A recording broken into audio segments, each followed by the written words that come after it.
అండి ఉదయం పిల్లలు స్కూల్కి వెళ్ళిపోయిన తర్వాత నేనైతే దేవుడికి పూజ చేసేసుకుని బ్రేక్ఫాస్ట్ అయితే ప్రిపేర్ చేస్తున్నాను. ఈవేళ బ్రేక్ఫాస్ట్ స్పెషల్ ఏంటో తెలుసా?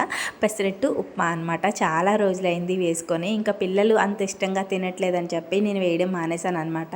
ఇంక ఈవేళ తిందాం కదా అని చెప్పి పెసరపప్పు అయితే నానబెట్టాను. లేచిన వెంటనే పెసరపప్పు అయితే నానబెట్టేశాను. పిల్లలు తినరని చెప్పి వాళ్ళకైతే గోధుమ పిండి అట్లయితే వేసేసాను అనమాట. వాళ్ళైతే తినేసి వెళ్ళిపోయారు స్కూల్కి. ఇంక నేను పూజ అయిపోయిన తర్వాత వేడివేడిగా పెసరట్లు అయితే వేసుకుంటున్నాము. పిండి అయితే ఫ్రెష్గా రుబ్బుకొని అల్లం, పచ్చిమిర్చి, కొత్తిమీర ఇవన్నీ వేసుకుని పిండి అయితే ఆడేసుకున్నాను. ఆడుకున్న తర్వాత వేడివేడిగా ఇలా పెసరట్లు అయితే వేసేసుకుంటున్నాం అనమాట. పైన ఉల్లిపాయ, పచ్చిమిర్చి కూడా వేసేసుకొని ఇలా కొంచెం జీలకర్ర కూడా వేసుకొని పెసరట్ని ఎప్పుడు వెన్నపూసతో కాల్చి చూడండి, నిజంగా టేస్ట్ డబల్ అయిపోతుంది అనమాట. చాలా బాగుంటుంది. నా దగ్గర అయితే లేదు, ఇంకా నెయ్యితో కాలుద్దామన్నా ఎందుకులే అని చెప్పి ఆయిలే వేసేసాను అనమాట. ఇంకా రెండు పక్కల దోరగా కాల్చుకుని ఉప్మా పెట్టుకుని తింటే అదిరిపోయింది టేస్ట్. మా ఆయనకి పెట్టేసి నేను కూడా తినేసాను. మీరైతే ప్లీజ్ వీడియోని లైక్ చేయండి. బాయ్.